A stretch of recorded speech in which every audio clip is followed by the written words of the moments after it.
में right of private defence के बारे में सबको पता है। प्राइवेट डिफेंस ना सही, सेल्फ डिफेंस के बारे में तो आपने ज़रूर सुना होगा। ये तो ज़रूर सुना होगा यार, ये कर देंगे और बोल देंगे सेल्फ डिफेंस में किया है। तो आज ये समझते हैं कि सेल्फ डिफेंस कितना राइटफुली आप यूज़ कर सकते हैं और सेल्फ डिफेंस होता क्या है। जितने भी सिविलाइज कंट्री है जहाँ पर कानून का चलता है, जहाँ पर संविधान का चलता है, वहाँ पर आपको राइट ऑफ प्राइवेट डिफेंस का हक मिलता है। इंडिया में भी राइट ऑफ प्राइवेट डिफेंस है। पहले इंडियन पीनल कोड था, अब भारतीय न्याय संहिता है। सेक्शन 34 से 44 तक डील करता है राइट ऑफ प्राइवेट डिफेंस। अब ये प्राइवेट डिफेंस क्या होता है? ऐसे तो स्टेट का काम होता है हमारे घर परिवार की सुरक्षा करना, मगर जिस केस में स्टेट से हम मदद ना मान सके, या फिर जहाँ पे पुलिस चौकी दूर हो, या फिर हमारे पास पुलिस को इन्फॉर्म करने का टाइम नहीं हो और कुछ ऐसा सिचुएशन हो जहाँ पर हमारे या हमारे परिवार की या हमारे घर की सुरक्षा करना तुरंत ज़रूरी हो, उस केस में हम राइट ऑफ प्राइवेट डिफेंस का यूज़ करते हैं।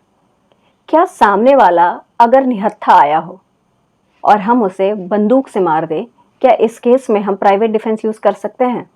नहीं कर सकते हैं। क्या हम खुद किसी से लड़ने जाएं और वहाँ पर हम प्राइवेट डिफेंस के नाम पर बहुत सारा मारपीट करें और हम बोल दें कि भाई मैंने तो सेल्फ डिफेंस में ये किया है, तो क्या ये सही होगा? नहीं होगा।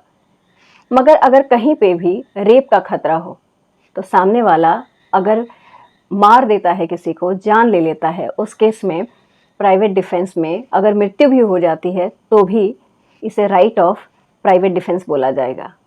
तो अब कितना राइटफुली हम यूज़ कर सकते हैं? प्राइवेट डिफेंस का मतलब ये है कि आपको सुरक्षा करनी है अपनी या अपने परिवार की, या फिर कोई व्यक्ति जो आपके सामने खड़ा हो या फिर आपके आजू बाजू हो और उसकी जान या उसके घर परिवार की जो है वो जान खतरे में हो, उस केस में आप प्राइवेट डिफेंस यूज़ करते हैं, और वो भी उतना ही जितना तक की रक्षा हो जाए उसकी। यानी कि आपको सामने वाले को मारना नहीं है, बस अपनी रक्षा करना है। इन शॉर्ट, आप कभी भी यूज़ करें अगर सेल्फ डिफेंस को या फिर प्राइवेट डिफेंस, तो याद रखें कि प्राइवेट डिफेंस उतना ही आप यूज़ कर सकते हैं जिससे आपकी रक्षा हो सके।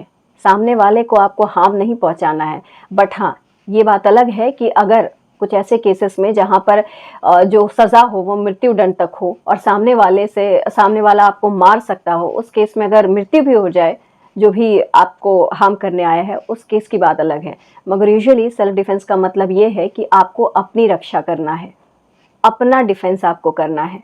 सामने वाले को हार्म पहुंचाना आपकी नीयत नहीं होनी चाहिए। आई होप आज के बाद सेल्फ डिफेंस का शब्द कहीं पे भी आप सुने तो आपको ये समझ में आना चाहिए कि आपको कहीं जाके मारना नहीं है, बस आपकी रक्षा करने के लिए राइट ऑफ प्राइवेट डिफेंस आपको मिला है। Thank you.